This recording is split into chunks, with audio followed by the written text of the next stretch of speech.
Welcome to the laws of cooking on Shabbat. This will be part 22 of the class. Today's topic, doing forbidden work for others. Rav David Yosef Shlita is going to discuss two issues in the Sefer Halacha Berurah. Issue number one, if you had somebody who went ahead and they desecrated Shabbat on your behalf, can you go ahead and benefit from that thing? Issue number two, what happens if I am Shomer Torah or Mitzvot and I keep Shabbat and I went ahead and I asked somebody else who doesn't keep Shabbat to do something for me which is not allowed on Shabbat? Can I benefit from that thing? Even though the questions, they might sound similar and identical, but they're really not. So Rav David Yosef Shlita addresses the first issue. Yehudi shavar al chilul Shabbat b'mezid. If you had a Jew who went ahead and he desecrated Shabbat knowingly, v'asaken letzorach acherim, and he desecrated Shabbat on behalf of other people. Kegon, for example, shebishel b'shvilam b'Shabbat. He went ahead and he cooked for them on Shabbat. Af al pi shasur ototav shel b'achila le'olam le'oto shebishel b'Shabbat. Even though it is forbidden for that person who cooked that food on Shabbat forever, he could never ever eat that food. Mikol makom, nevertheless, mutar leotam acherim shenasa bishvilam lechol me'ot tavshel b'mot Shabbat. Nevertheless, the other people are allowed to go ahead and benefit from that food, even though it was done on their behalf, even though it was done on Shabbat. We're going to say for other people, they're allowed to go ahead and benefit from it. So it comes out over here halachically, if a person went ahead and he desecrated Shabbat on somebody else's behalf, let's say Reuven went ahead and he desecrated Shabbat on behalf of Shimon, knowingly, Reuven is never ever allowed to go ahead and benefit from that food, not on Shabbat, not after Shabbat, forever and ever. Shimon, however, would not be allowed to eat it on Shabbat. However, he would be allowed to eat it after Shabbat. But you might ask a question, you say, Rabbi, but 1 second.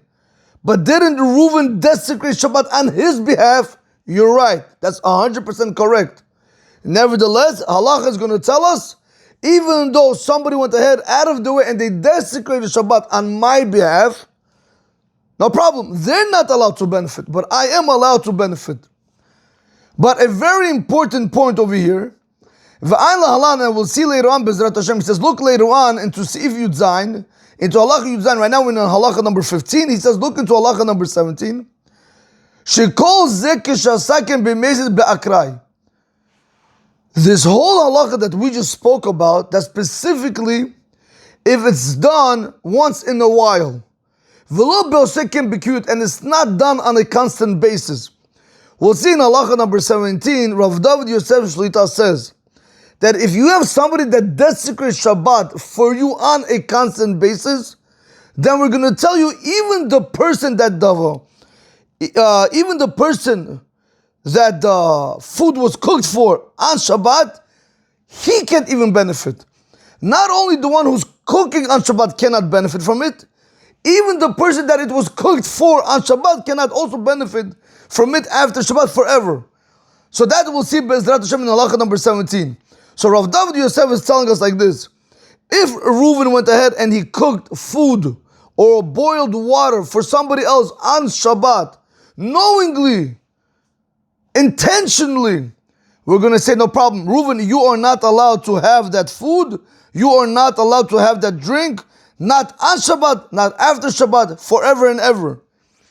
But this food or this water that you desecrated Shabbat for, on behalf of the other person, he is allowed to go ahead and benefit from it when? Not on Shabbat, only after Shabbat. However, if Reuven on a constant basis desecrates Shabbat on behalf of Shimon, we're going to say not only is Reuven not allowed to eat the food, now also we're going to include Shimon in that rule, and we're going to say also Shimon could never ever eat that food, not on Shabbat, not after Shabbat, until he dies. He's never allowed to go ahead and eat that food. Continues Rav David Yosef Shlita. Ve'u adin, the same halach is going to apply. She'av b'nei beito v'chol asmichei al shulchano. What happens if he went and he did it even for his own household members or for the people that are dependent on his table? No problem. Mutarin le'chol b'mochi Shabbat. They are allowed to go ahead and eat on mochi Shabbat. Me'oto tavshil shenitbashel b'Shabbat. From that food which was cooked on Shabbat. Whatever halach applies when it comes to other people is going to apply when it comes to your own family members also. The same halach is going to apply when it comes to the matter of using other things where a person went ahead and he desecrated Shabbat for the other person knowingly. For example, you have a person who's a tailor. You go to the tailor, you say, listen, I need 3-4 jackets, whatever, suits, tailored suits. You give him 3 months time. That's enough time to be able to do the suits, no? He comes to you Sunday morning and he says, Rabbi, here's all your suits. I said, why'd you bring me Sunday morning? This whole time you didn't bring it, not last week, all of a sudden you bring it to me on Sunday morning. When did you do the suits? Oh, I did it for you on Shabbat. Why'd you do it for me on Shabbat? I gave you 3 months ahead of time. Why'd you do it on Shabbat? Because that's when I had time, it says. Comes the halacha says, this whole halakha that when it comes to food, that we allow the other person to benefit from that food after Shabbat, same thing is going to apply when it comes to the tailored suit. That if a person went ahead and he desecrated Shabbat on my behalf, nevertheless, we're going to tell you, you are allowed to benefit, but let's say if that suit also fit him, he's not allowed to benefit. So it comes out over here, that if Reuben would go ahead and he would do any one of the 39 malachot on Shabbat on behalf of another person, it doesn't only have to be cooking, it could be carrying. Let's say that there's no eruv. If there's no eruv, you can't carry. So let's say he came out of his house, he went into public domain, now he came to your house and he brought you a nice bottle of wine. Did he cook? No. Did he do anything? No. What did he do? He only carried. But since there is no eruv, he transgressed Shabbat. If he did it unknowingly, we're going to say, listen, Reuven, you are not allowed to benefit from that wine, never and ever. But if he brought it to his guest or to his friend, who is Shimon, we're going to say, Shimon, you are allowed to benefit only after Shabbat. So it's a very big problem when you have a lot of Jews, unfortunately, that mechalel Shabbat. Number one, if they bring it in the car, you can't eat it on Shabbat. Not they can't eat it, you can't eat it. Everything has to be only done after Shabbat. Even if they don't bring it on the car, if there's no eruv outside and now they brought it to you from their house to your house and they went from a private domain to a public domain and now they went back into a private domain, they're desecrating Shabbat. Every 6 to 8 feet of walking with something in your hand when there's no eruv, you are desecrating Shabbat. So therefore, Rabotai, we have to know these halachot. You have to be very careful. So he brought you a nice platter of chocolate or cake or wine or whiskey. You can't have that on Shabbat. If he did it knowingly, that you're not allowed to do it, but he wanted to be a nice guy. That's what you have today. Everybody wants to be nice people. Beseder. That person could never ever eat it. Not on Shabbat, not after Shabbat. However, the people that he brought it for could benefit from it after Shabbat.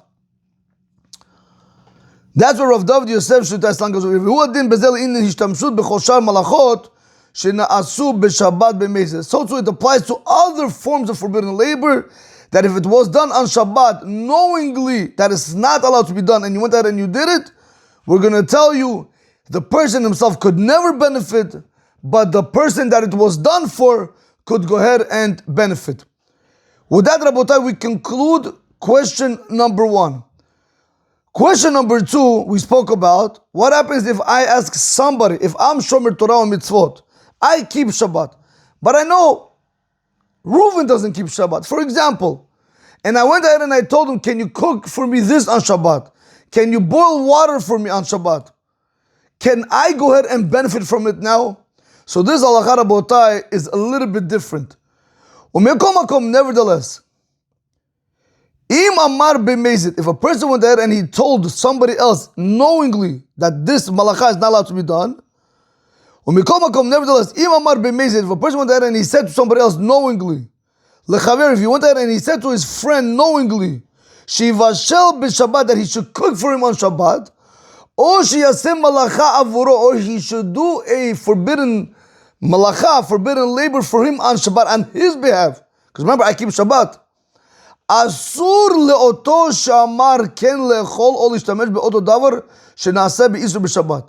It is forbidden for that person who asked the other person to do the malacha on Shabbat to benefit either from that food or from that thing where Chilul Shabbat happened on it. For example, if I know that there's no Eruv, I'm not carrying. So I tell my son, for example, let's say, can you please bring me my talit from home? I want my talit. I don't like wearing other people's talit. Let's say, for example.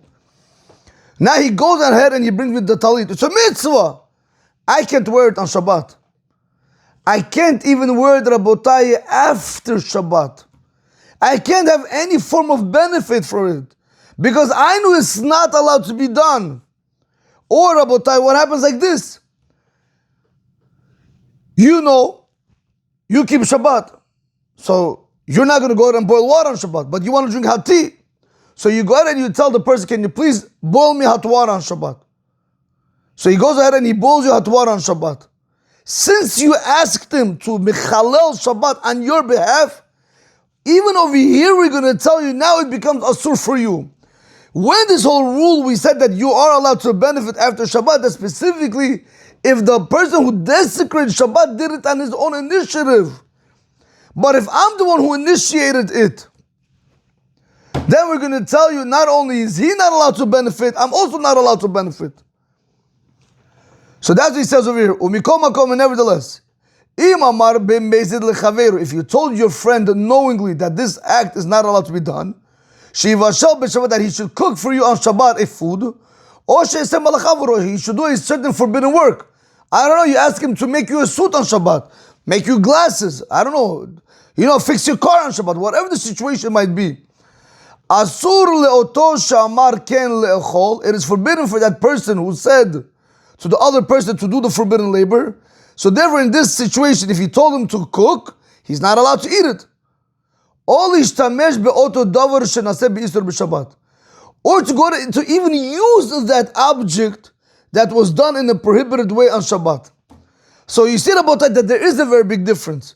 If Reuven did it on his own initiative for Shimon, okay, Reuven, you can't benefit from it. Shimon can after Shabbat.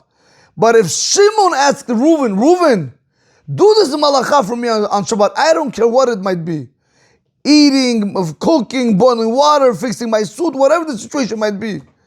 Doesn't matter, but whether it's on edible items, whether it's on non-edible items, doesn't matter. We're going to tell you, since Shimon, you're the one who initiated that he should desecrate Shabbat, we're going to tell you, you are also not allowed to go ahead and benefit from the food or from anything else where there was a desecration on Shabbat because of you. V'kol sheken, he says, and how much more so, im oto shamar lechaveru she'aseh avuro malacha b'Shabbat.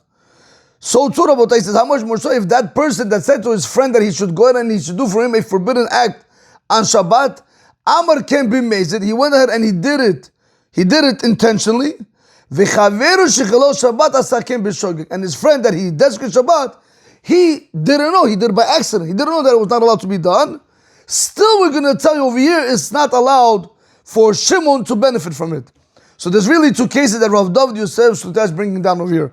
Case number one, what happens if Reuven desecrates Shabbat knowingly, and Shimon asked him knowingly that you're not allowed to desecrate Shabbat, so he thinks, listen, Reuven desecrates Shabbat, and I'm telling him knowingly that I know you're not allowed to do it, I'm asking him to go ahead and desecrate Shabbat on my behalf.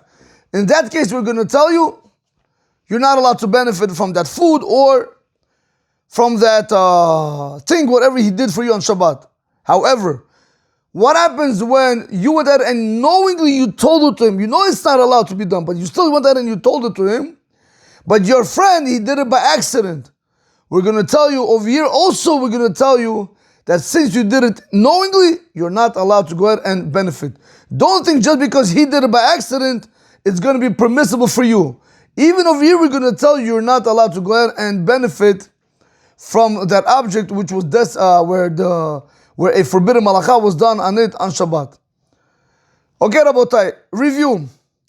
This is question number 1 that we were discussing. A Jew who did malacha on Shabbat on purpose for others.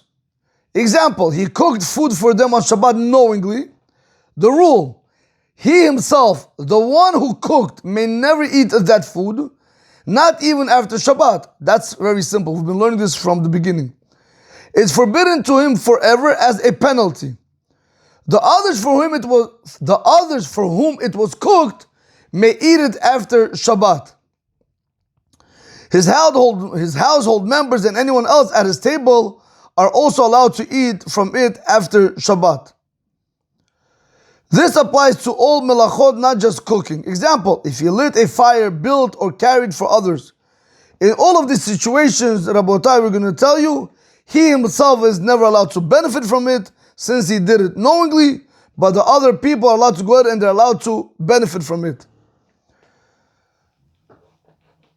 Question number 2.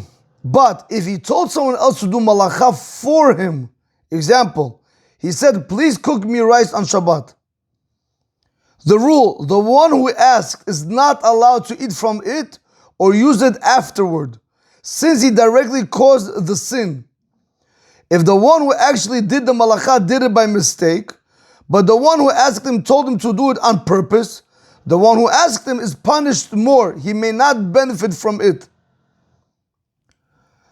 Summary of the main differences. If you yourself break Shabbat on purpose for yourself, the product is forbidden to you forever. If you break Shabbat on purpose for others, they can use it after Shabbat, but not you. If you tell another Jew to do malacha for you on Shabbat, you, the one who asked, cannot use it afterwards.